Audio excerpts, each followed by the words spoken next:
about ads. It's all about ads. Google ads, social ads, native ads, display ads. Gotta spend on ads to get rich mad. It's all about ads. It's all about ads. Click and scroll through the feed so fast. Every brand wants to make it last. It's all about ads. It's all about ads. Everywhere you look, they're stacking up stacks. Gotta spend on ads to get rich mad. It's all about ads.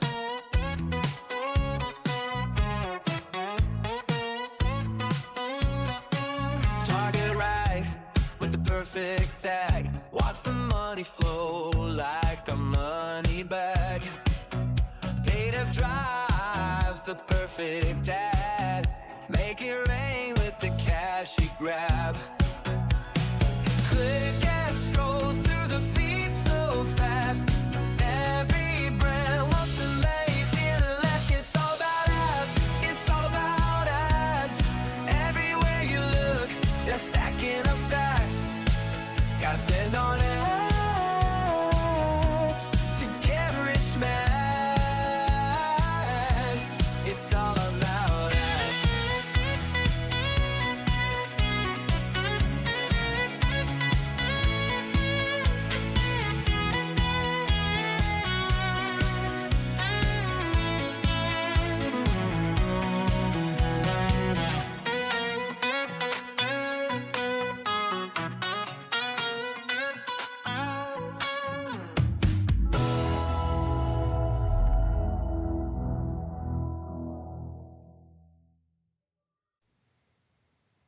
All right, let's go. Welcome back, Mr. Mark. How's it going? It's going fantastically. Nice to be back.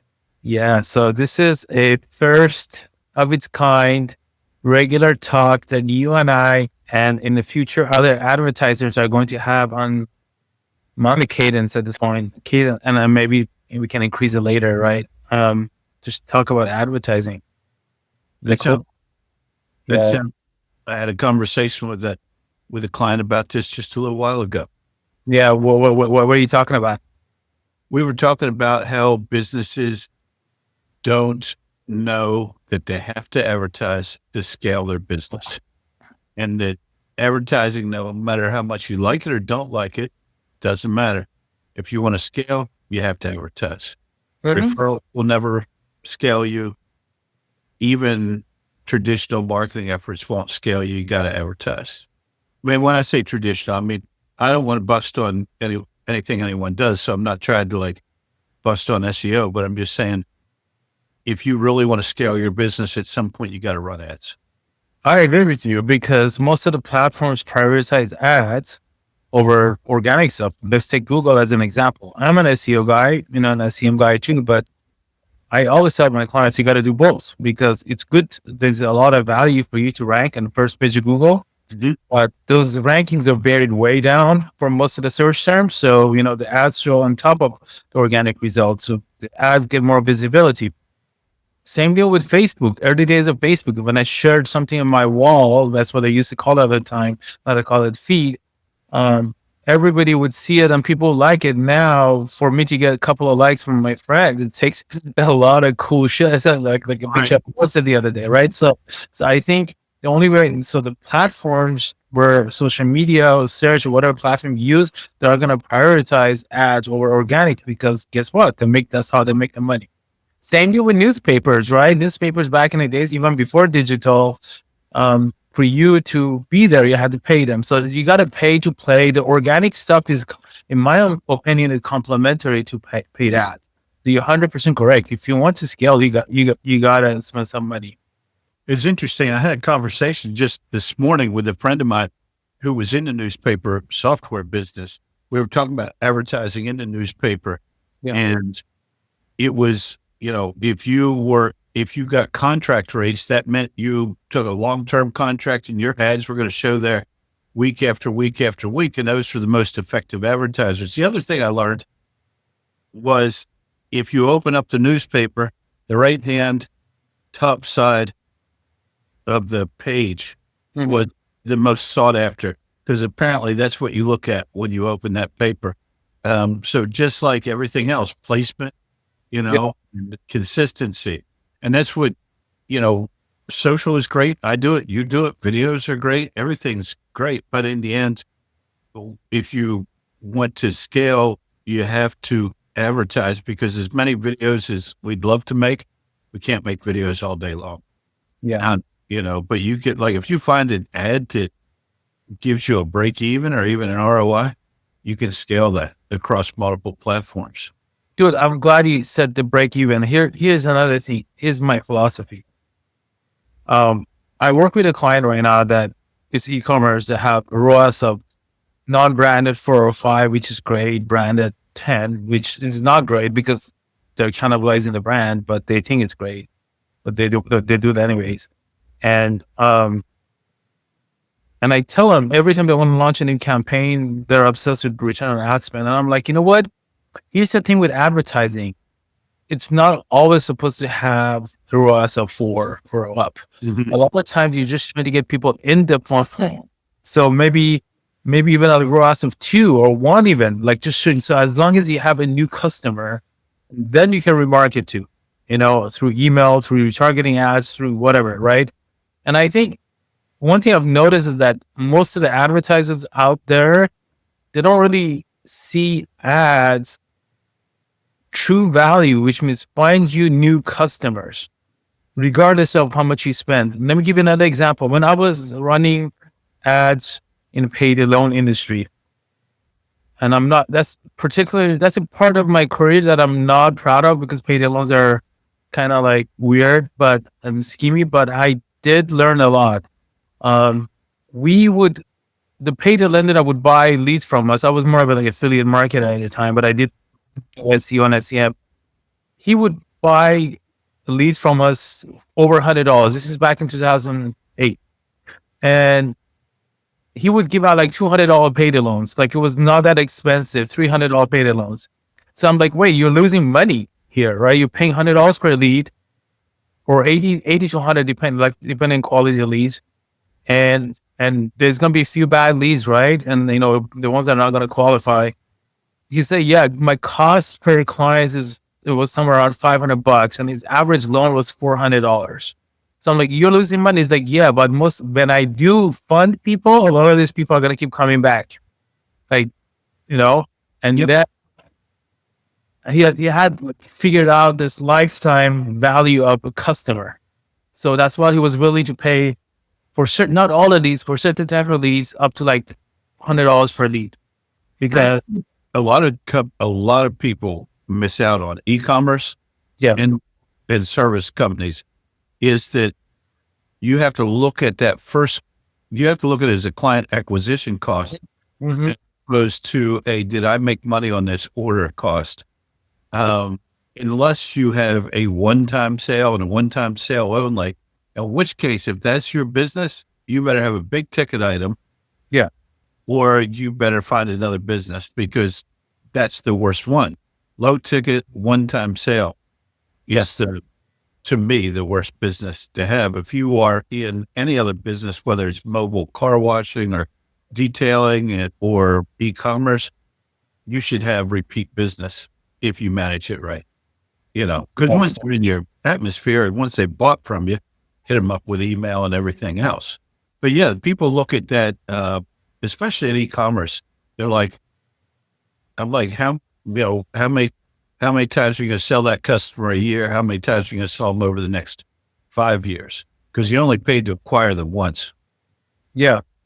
No, and that is exactly why I think it's not just e-commerce, but everybody, from your local landscaper to everybody. Don't look at how much you paid and how much money you got for that lead. See what was the lifetime value of that lead, and the customer. And, does it come back? You have to have some rough idea of your numbers.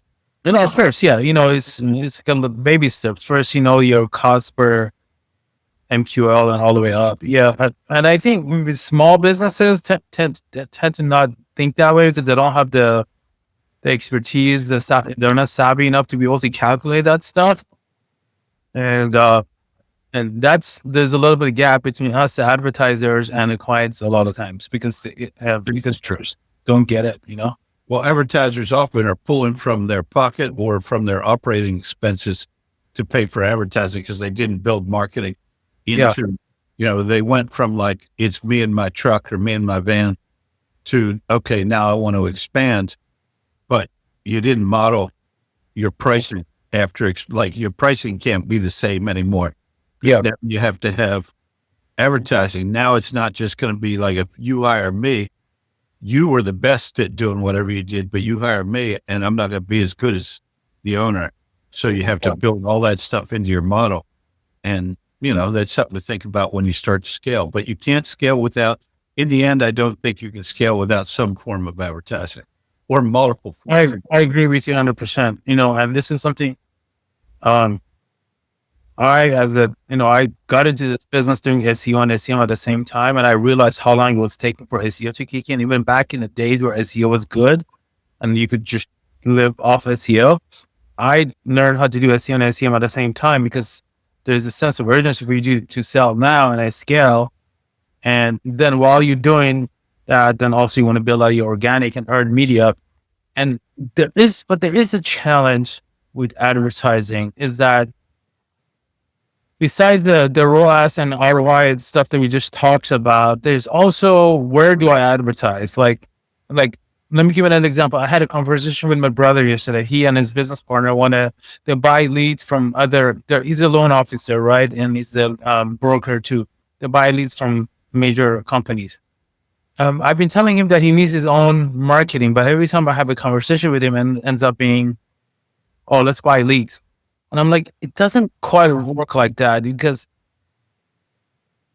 you gotta have a strategy, right? And if you don't have a strategy, like you have to have content, you have to have landing page, you have to have the user trust, and then you have, based on the strategy, you gotta know where to advertise. Obviously, if I run ads on Facebook for you, it's gonna be a lot cheaper than Google, but which one do you think is gonna matter to you, right? So is it Google? Is it Facebook? We don't know, right? And I think the point I'm trying to make is that different businesses, different strategies will require different channels to advertise on, right? And it's not always search is probably not the best for all clients, but I think if you're looking for a lower funnel type of clients, search is where it's at. Whereas Meta, Facebook, LinkedIn, they're higher funnel, mid to higher funnel, and you got to have some sort of nurturing in place. And if you don't have it, you're going to get a lot of high funnel leads. And that's the whole topic of lead nurturing is something a lot of advertisers on get. And then you're crappy. I'm like, well, because you're advertising on Facebook, getting people to download ebooks. They're not like the intent isn't necessary to buy your product or services. Yeah, well, it requires, some sophistication to move from like running your own one person business or whatever it might be, and then moving up into advertising. And it is a learning process. Literally just running ads may or may not get you a return. Yeah. Running ads for 30 days probably isn't you're not typically going to be profitable in that first 30 days, but all you're really trying to do is, can I get the phone to ring? Can I get qualified leads, and can I close them? And if you do that sort of proves the model, and then you expand, how much you spend and where you spend it. The other thing is that to use the newspaper analogy, all we were selling was ink on paper at that time and an ad that you could see. No one clicked on that ad. You couldn't count the clicks. You just hoped that people would get some brand recognition, would call you, would visit your restaurant. And when you run an ad on Facebook or I run an ad on Google Ads or wherever, those 90% of the people that don't click the ad still saw the ad. Yeah. It's essentially you're buying free advertising, free branding at that point. Sure. You're influencing something. Yeah. And that's a really good point. And I'm glad you brought up the 30-day thing, because right now we are running automatic advertising pilots for a client. And I just learned the other day that I might want to pause at the end of 30 days. I'm like, why? Like, especially display ads they're going to take more, you're going to need more than 30 days to figure out if they did anything, because they're display ads, right? Right. And I guess education around advertising goals and KPIs is something that we marketers need to do a better job at, as opposed to just be order takers. I try doing that, and sometimes I even get in trouble because the client is like, you don't understand. And I'm like, no, you don't understand. Let me have this like friendly argument going on. And how do you go about that when you feel like you have to educate the clients? I don't know. Constantly educate clients, but we have the advantage to a certain degree of why the advantage of doing the same thing, because we do Google ads. So I'm not trying to manage, 10 different platforms and how they work. It's also tends to be typically closer to, especially if you're running search ads, typically to the bottom of the funnel. So, we're targeting people who are actively, because we can use intent-based keywords. Yeah. Try to target people who are actively looking for what you do. So that puts them totally different than if we're running an ad in the local, California Living magazine and just hoping that someone that wants a pool sees our ad, So we're trying to find people with, searching for custom pool builder in their mate. So that helps. But what they don't understand is the things that we talked about, which is that, we're buying data at the beginning.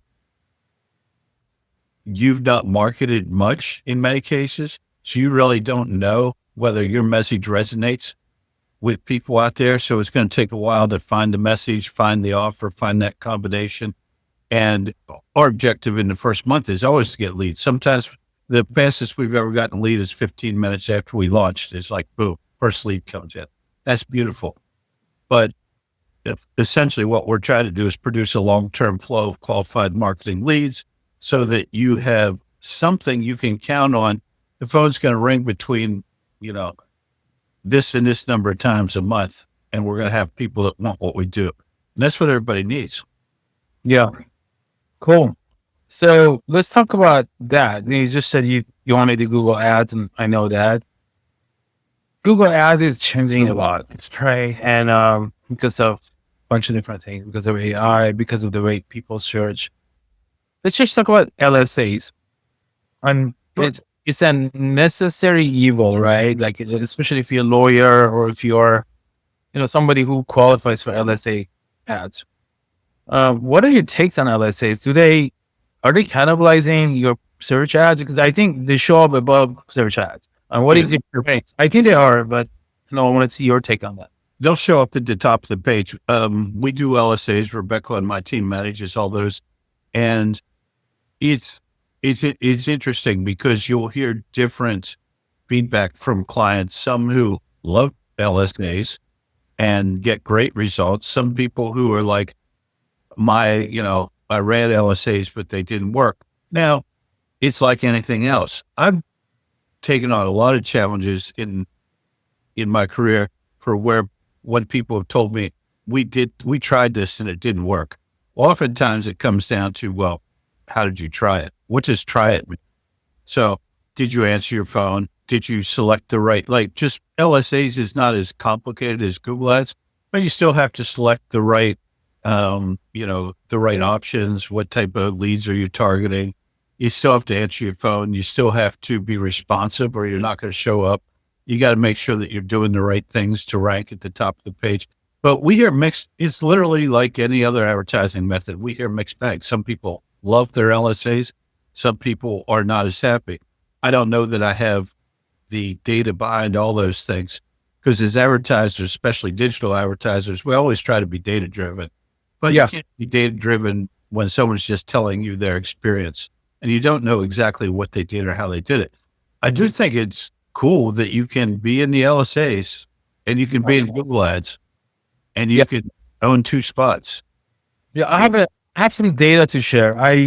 We used to work with a living trust attorney. He's no longer a client, but not for lack of performance. He just wanted to do something different. And he liked LSA at the beginning because he was focusing on just creating living trust packages and estate planning. Mm-hmm. And at some point in his business, he wanted to switch to become a trust. He was always a trust litigator, but he wanted to do more litigation cases. So when he wanted to do more litigation cases and less living trust because, you know, it was more profitable probably for him.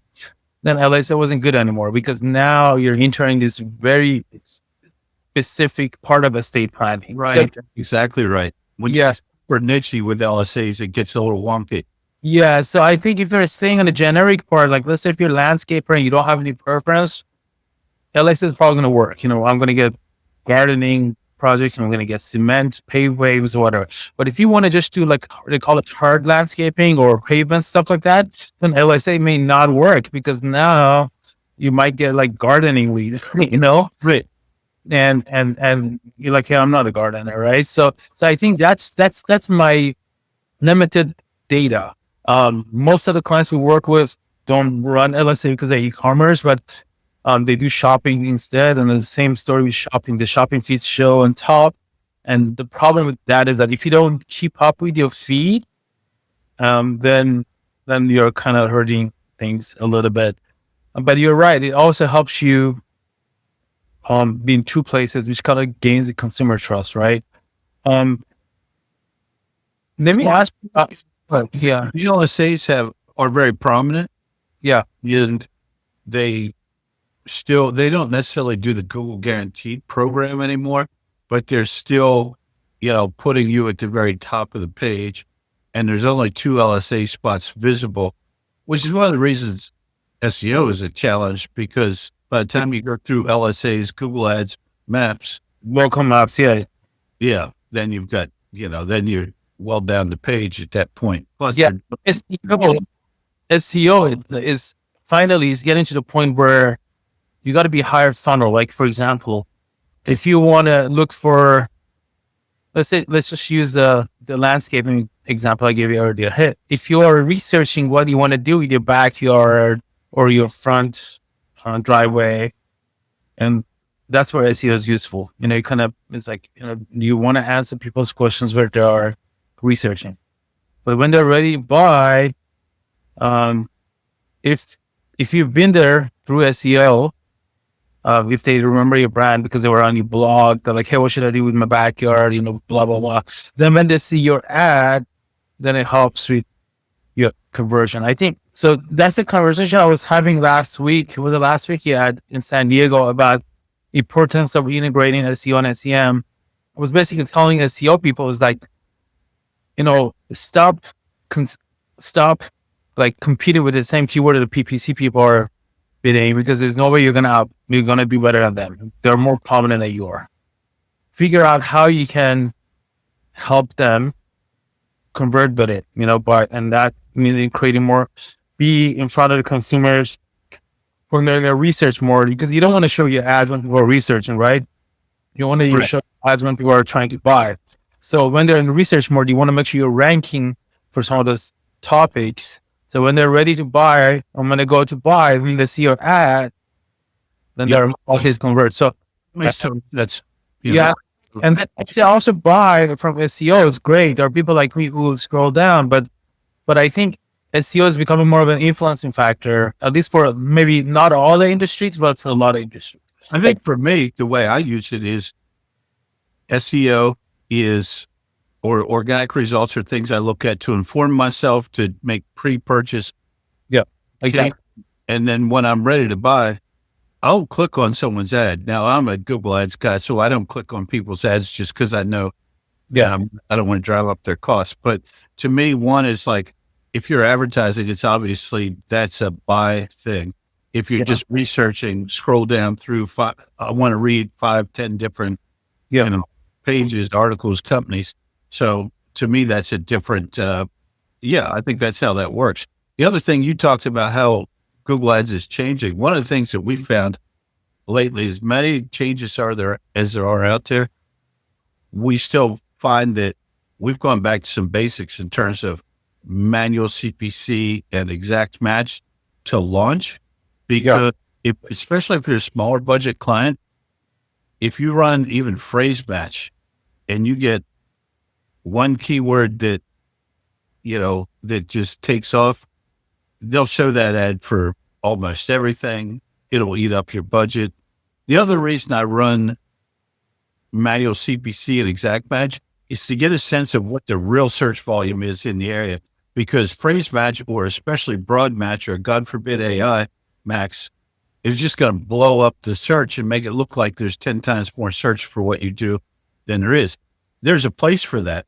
If you have an existing campaign, it's running well, you have a negative keyword list, you want to scale, then you start bumping that up and try and test it, though, experiment with it. Yeah. You don't have to just turn things, you can run experiments and figure out which performs better. Yeah. But the traditional methods still work well, which almost no one does. Mm-hmm. So that's a really interesting thing. As long as I've been in this industry, certain things like exact match and manual bidding have always been around. No, exact match isn't exactly exact, but it's closer. Yeah. The problem I have I agree with you on the exact match. I think broad match is or phrase match.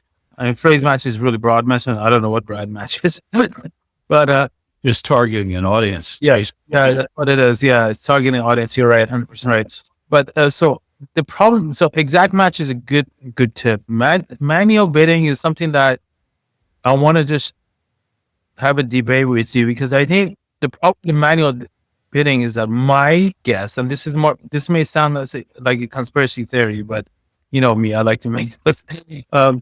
I think Google devalues manual bidding and it prefers their style of bidding.